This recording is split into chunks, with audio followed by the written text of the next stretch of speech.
Bapak, Ibu, dan Saudara yang kasih dalam Kristus. Sebenarnya Yesus sudah menjelaskan secara gamblang, secara jelas sekali apa makna dari perumpamaan yang dipaparkan oleh Lukas tadi. Pasti Bapak, Ibu, Saudara sudah tahu, oh isinya itu gitu. Maksudnya itu gitu. Maka mari kita lihat. Kalau tentang jenis tanah tadi sudah dipaparkan oleh Yesus, Bapak Ibu sekalian sudah jelas, mungkin sudah hafal. Tapi mari kita lihat sisi yang lain, yaitu karakter penabur itu sendiri. Di dalam perumpamaan tadi, Allah itu menggambarkan dirinya sebagai seorang penabur.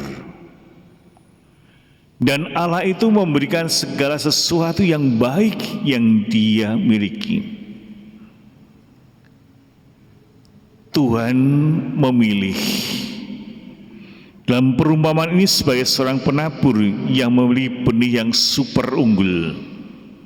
Kita bisa membayangkan kira-kira seperti apa ya.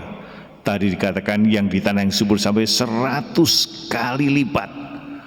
Berarti betul-betul benihnya itu unggul. Namun kalau kita perhatikan dengan baik, ada satu yang unik di dalam perumpamaan tadi. Tampaknya penabur tadi bukanlah petani, bukanlah yang memiliki tanah itu. Buktinya apa? Ketika dia menaburkan benih, mungkin dia mempunyai benih yang berkelimpahan.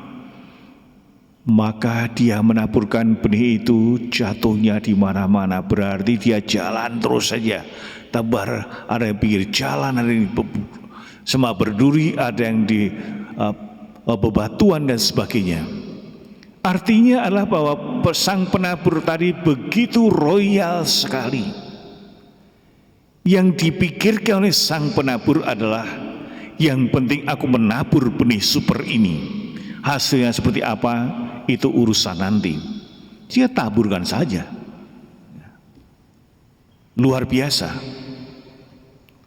Sehingga seorang penabur tadi tidak pelit, tidak banyak pikir panjang, saya akan menaburkan benih.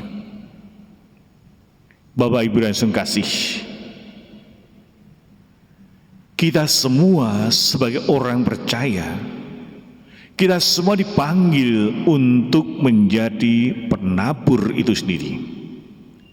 Kita dipanggil untuk menaburkan kebaikan dan kasih Allah kepada siapapun dan dimanapun kita berhidup dan berkarya. Maka kita juga harus siap bahwa kebaikan kita itu belum tentu akan diterima dengan baik oleh orang-orang yang ada di sekitar kita. Mungkin kita sudah berusaha sekuat tenaga, berbuat baik, ramah, menolong dan sebagainya. Tapi sekali lagi, bisa terjadi jatuh di pinggir jalan. Lalu ada orang yang berkata, hati-hati loh, dia itu berbuat baik pada kamu karena mempunyai maksud-maksud tertentu. Tetapi sang penabur tadi tetap menabur. Artinya adalah bahwa kita sebagai orang beriman jangan pernah berhenti menabur kebaikan, menebar kasih kepada sesama manusia walaupun menghadapi tantangan-tantangan yang berat sekalipun. Kalau kita menaburkan kebaikan, menaburkan perdamaian, menaburkan kasih kepada orang-orang di sekitar kita, mungkin ada yang gagal. Mungkin kita langsung pesimis, ngapain berbuat baik, toh kenyataannya seperti itu. Dalam situasi seperti ini, kita diajak berefleksi terus-menerus. Kita diajak berpikir terus-menerus, saya ini hanya penabur. Berarti adalah bahwa kita harus yakin ada penguasa, ada Allah yang akan selalu menjaga dan melindungi benih yang kita tabur itu sendiri. Sehingga kita itu hanya penabur. Yang penting terus menabur. Tugas seorang penabur adalah menabur. Maka kita pun juga tidak boleh berhenti untuk berbuat baik.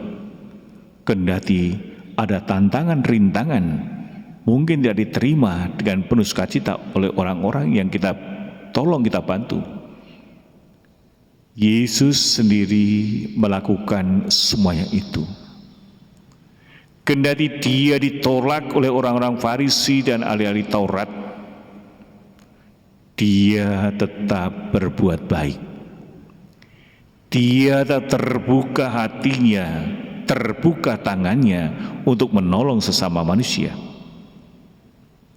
Dia tidak pernah berhenti untuk membimbing dan menuntun setiap manusia yang mempunyai kehendak baik. Maka Bapak Ibu dan Saudara kasih, inilah panggilan kita. Kita mungkin bertanya jenis tanah apa dalam diri kita, oke. Tapi tugas yang paling penting adalah bagaimana kita tetap setia menjadi seorang penabur.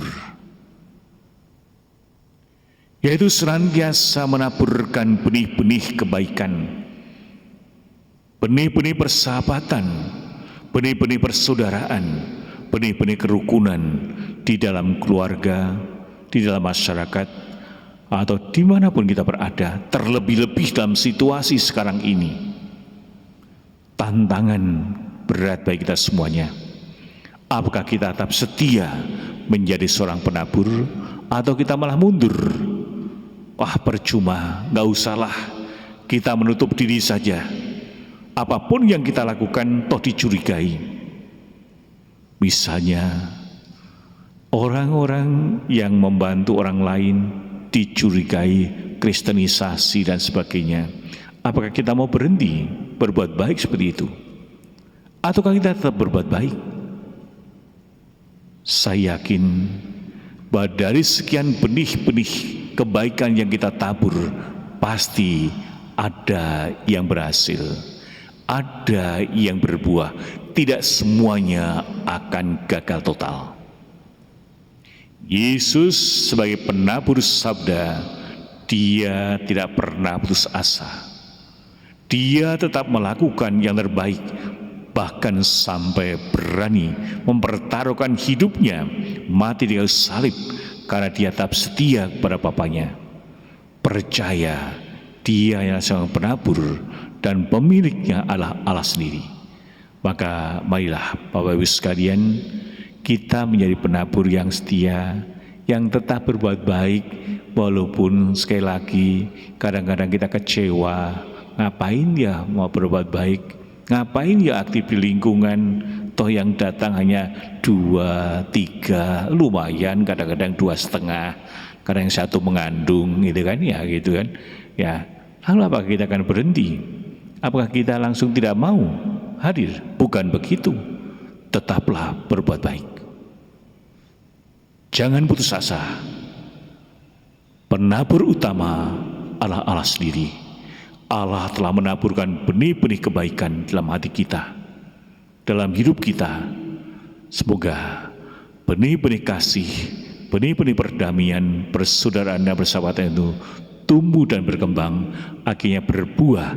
Biarlah orang-orang yang ada di sekitar kita yang akan menikmati, baik keluarga kita atau siapapun. Dengan harapan seperti inilah kita akan menjadi seorang penabur yang setia.